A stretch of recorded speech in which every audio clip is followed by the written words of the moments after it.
Salam sejahtera bagi Bapak Ibu, saudara-saudara yang dikasihi Tuhan. Segala puji syukur kita persembahkan kepada Tuhan di pagi hari ini, karena oleh kasih-Nya menuntun kita dengan kuasa Roh Kudus untuk masuk dalam persekutuan di pagi ini, membaca dan mendengarkan firman Tuhan serta merenungkan. Mari sebelum kita membaca dan merenungkan, kita berdoa. Segala puji syukur kami persembahkan Tuhan, karena Tuhan mengantar kami masuk dalam persekutuan pagi ini untuk bersyukur dan membaca firman Tuhan. Kuasailah kami Tuhan dengan kuasa Roh Kudus. Roh Kudus menuntun kami untuk itu. Ampuni kami dalam nama Tuhan Yesus kami berdoa. Amin. Saudara-saudara, bacaan firman Tuhan di pagi hari ini kita membaca kitab Ratapan pasal 3 ayat 1 sampai 7. Ratapan 3 ayat 1 sampai 7 firman Tuhan. Akulah orang yang melihat sengsara disebabkan cambuk murkanya. Ia menghalau dan membawa aku ke dalam kegelapan yang tidak ada terangnya. Sesungguhnya aku dipukulnya berulang-ulang dengan tangannya sepanjang hari.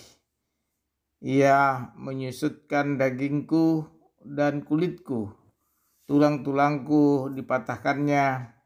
Ia mendirikan tembok sekelilingku, mengelilingi aku dengan kesedihan dan kesusahan. Ia menempatkan aku di dalam gelap seperti orang yang sudah lama mati. Ia menutup segala jalan keluar bagiku dan mengikat aku dengan rantai yang berat. Amin. Berbahagialah kita semua yang mendengar firman Tuhan dan memeliharanya. Haleluya. Saudara-saudara, dari bacaan kita tadi kita akan mengangkat satu tema. Dia menghukum dan membebaskan. Dia menghukum dan membebaskan. Saudara-saudara yang kekasih dalam Tuhan, mendengar menghukum dan membebaskan dua hal yang selalu ada. Artinya setiap kesalahan ada konsekuensi yang harus ditanggung. Dan itu harus diterima. Karena itu hukuman yang benar mengandung dua unsur. Pertama, pembalasan atau perbuatan jahat harus mendapat balasan setimpal. Ini penting untuk menunjukkan bahwa perbuatan jahat tidak pernah bisa dibenarkan. Juga menimbulkan efek jerah bagi para pelaku kejahatan dan bagi mereka yang mau mencoba-coba. Yang kedua, saudara-saudara, disiplin, yaitu memaksa pelaku kejahatan meninggalkan perilaku jahat dan belajar berperilaku baik. Saudara-saudara, perikop bacaan kita satu pengharapan, satu penguatan. Peratapan pada perikop ini didasarkan pada kasih setia dan keadilan Tuhan bagi umatnya. Nah, Yeremia melihat hal ini, bahwa keadilan Tuhan dan penghukuman Tuhan adil setimpal dengan dosa-dosa umat. Mengakui dosa berarti bersedia menerima hukumannya, meski menyakitkan sampai harus bercucurkan air mata karena merasa penolakan Tuhan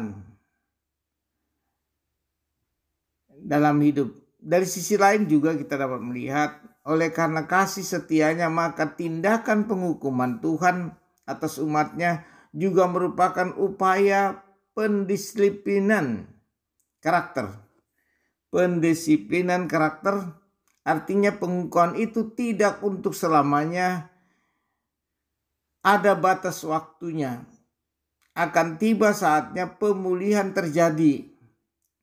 Akan tiba juga saatnya umat Tuhan harus membuktikan diri sudah belajar dari kesalahan masa lalu untuk melakukan hal yang benar itu di kemudian hari.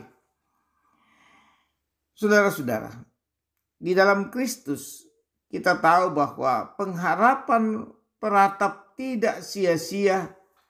Kristus jaminan bahwa pengampunan dan pemulihan, atau dengan kata lain pengampunan dan pembebasan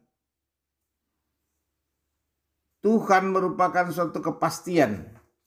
Namun jangan lupa juga sesuai keadilan Allah. Akibat-akibat perbuatan dosa kita di dunia ini pun harus siap kita terima, sekalipun atau sekaligus hal ini merupakan cara Tuhan mendisiplinkan kita sebagai orang yang percaya kepada Allah. Yeremia menggambarkan penderitaan yang harus terus memuncak di dalam kehidupan umat Allah, yang memuncak dalam pahitnya serta getirnya empedu dan racun. Ya, kalau kita lihat pada ayat 19 dan 20, seperti dikatakan dalam kita bahwa ia menghalau membawa aku ke dalam gelap yang tidak ada terangnya.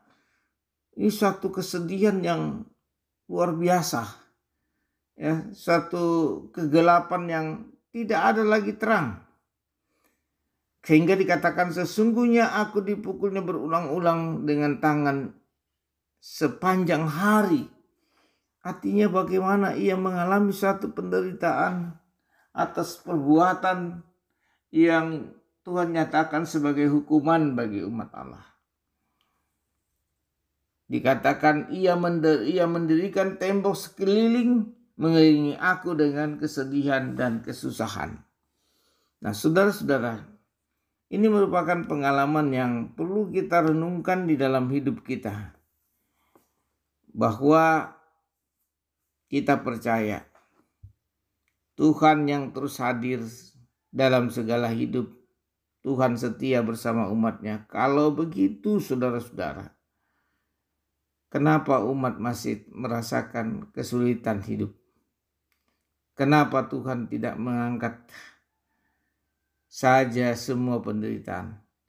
Yeremia memberikan jawaban.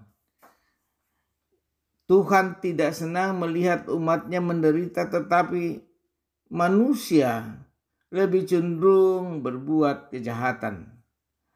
Karena itu manusia sangat membutuhkan Allah. Sebab manusia sangat tertekan dalam kehidupan.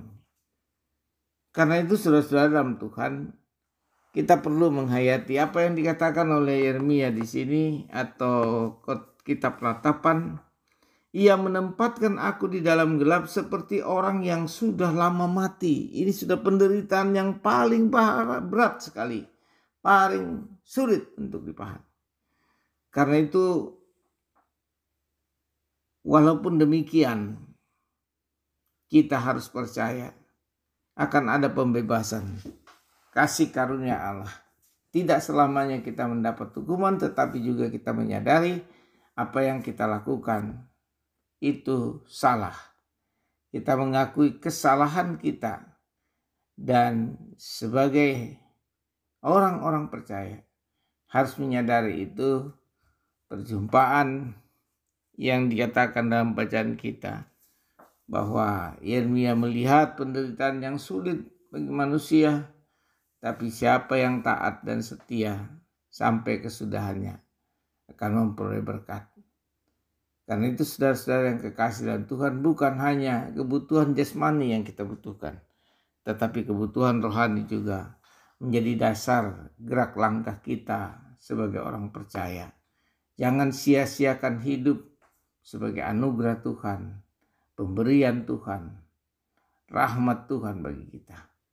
Mari anak-anakku dan saudara-saudaraku dalam Tuhan, kita selalu memuji Tuhan dalam kehidupan ini. Amin. Mari kita berdoa. Ya Tuhan, kami bersyukur karena tuntunan Roh Kudus, berikan kami satu pengertian yang baik dalam dan di tengah-tengah pelayanan. Biarlah dengan demikian Tuhan memberkati kami semua. Dalam nama Tuhan Yesus kami berdoa. Amin. Terimalah berkat Tuhan, saudara-saudara. Bapa Surgawi, kami bersyukur bahwa kami dituntun oleh Roh Kudus masuk dalam persekutuan pagi ini mendengar firman-Mu. Dan kami berdoa bagi saudara-saudara kami yang sakit, yang tidak sempat atau kehabisan pulsa. Tuhan berkenan mengaruniakan waktu dan kesempatan lagi untuk bersama-sama merenungkan Taurat Tuhan. Bapa Surgawi, kami berdoa yang sakit sembuhkan dalam nama Yesus, yang lalai itu tegur, dan biarlah apa yang kami lakukan hari ini berkenan kepadamu.